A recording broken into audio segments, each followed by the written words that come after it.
I just want to start by saying thank you to Dr. Bradley for those kind, flattering remarks. Aaron and I are honored to be here today, and I don't know that we deserve all that you said, because the truth of the matter is, when we started this, we never dreamed we'd end up here 2 years later, and we certainly wouldn't have if it weren't for the work of great organizations like the American Principles Project, the Pioneer Institute, the Heartland Institute, and others. We wouldn't be here were it not for principled legislators, many of whom are here in this audience today, and we certainly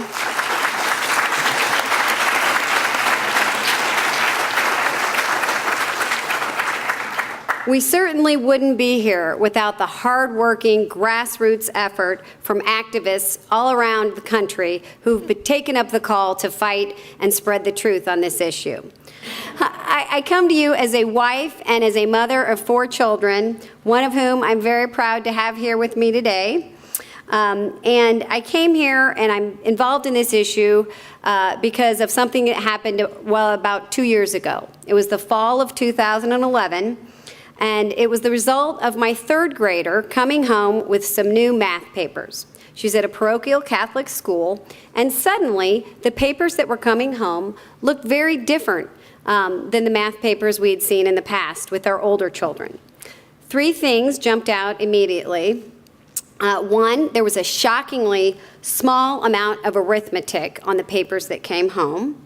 Secondly, when there were problems to be done, students were to approach them in odd ways, unfamiliar to us as parents. And thirdly, there was an inordinate amount of time spent explaining your answers with very scripted responses. And when I talk about the scripted responses that they want for the explanations, I often refer to the bridge problem. Some of you have probably heard me tell this, but for those of you who haven't, my 3rd grader came home with a paper. The question was, writing to explain. Bridge A is 407 feet long. Bridge B is 448 feet long. Which bridge is longer? So my daughter wrote, Bridge B is longer. I found this out by just looking at the numbers and seeing that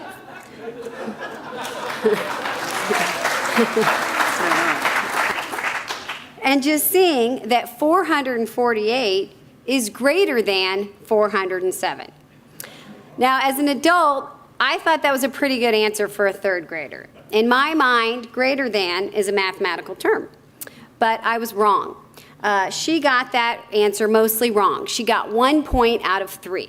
The scripted answer they were looking for was, I compared the add-ins in the hundreds column and saw that 4 and 4 were equal. Then I compared the add-ins in the tens column and saw that 4 was greater than 0, and so on. That was the type of scripted response that they wanted her to give. So that's what we mean by a great deal of explaining your answers.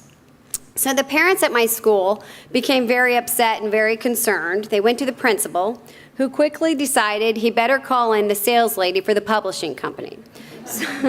So she came from Pearson Publishing Company, and we all got a nice sample of the product, and we were told how lucky we were because our students had one of the very first Common Core aligned textbooks in the country. Well, when it quickly became apparent that parents still weren't feeling so lucky and they weren't really buying what she was trying to sell them, in frustration, our principal said, look, I know parents don't like this type of math because none of us were taught math this way, but we have to teach it this way because this is how it's going to be on the new PARCC assessment. And that was the very first many of us had heard that Indiana was scheduled to have their state test replaced with a new federally funded test known as the PARCC. Suddenly we realized the decision-making, the ability to affect change had left the building. In fact, it had left the state. It now resided with unknown, unelected people far from home. So I'm here today to just show you, hopefully now we can look at the slides, a few examples of what this fuzzy math is that's gotten so many parents' attention and concern. This was the very first worksheet that caught my eye. So my 3rd grader came to me and she said, I can't remember what I'm supposed to do.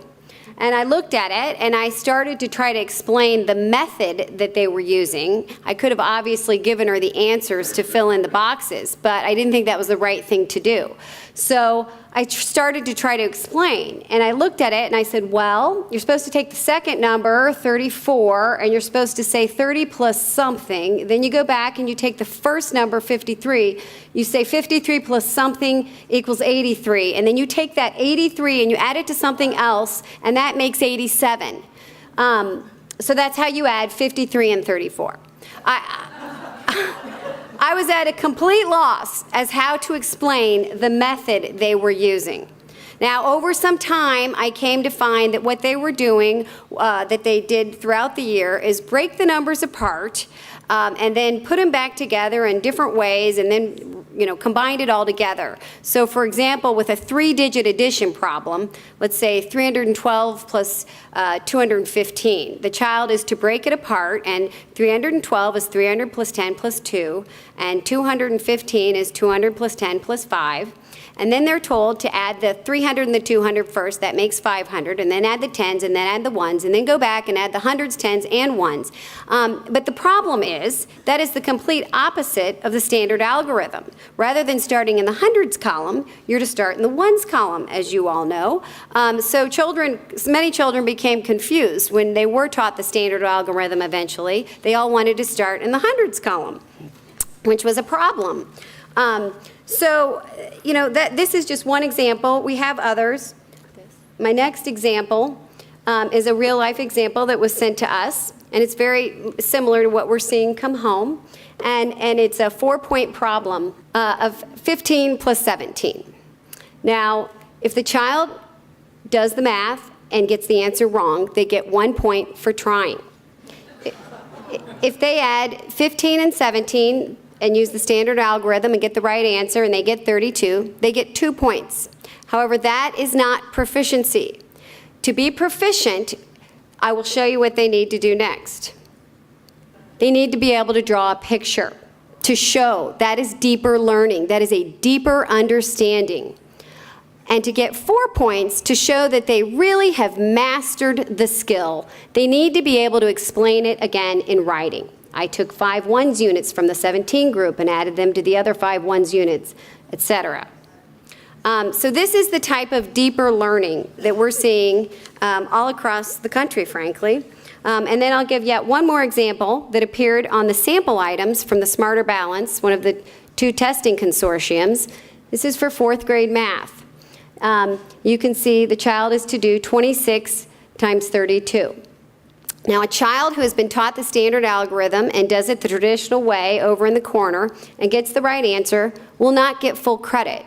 If they look at that box and they become confused because that's not the method they were taught, and they don't fill in that box correctly and try to figure out exactly what's going on with how to use what I've been told is called the rectangular method, they will not get full credit, and they will be found not having mastered the skill. They would not get full points on this question. So this is just a little bit of a taste of what it is parents have become frustrated about, and when you hear about fuzzy math, these are the types of things that are coming home in backpacks all across the country. And I would say that the effect is threefold. I think it's first of all very clear that when Common Core proponents say Common Core is just telling the teachers what to teach, not how to teach, I think this exemplifies that is absolutely false. It is indeed telling them how to teach. It is indeed ushering in fuzzy math.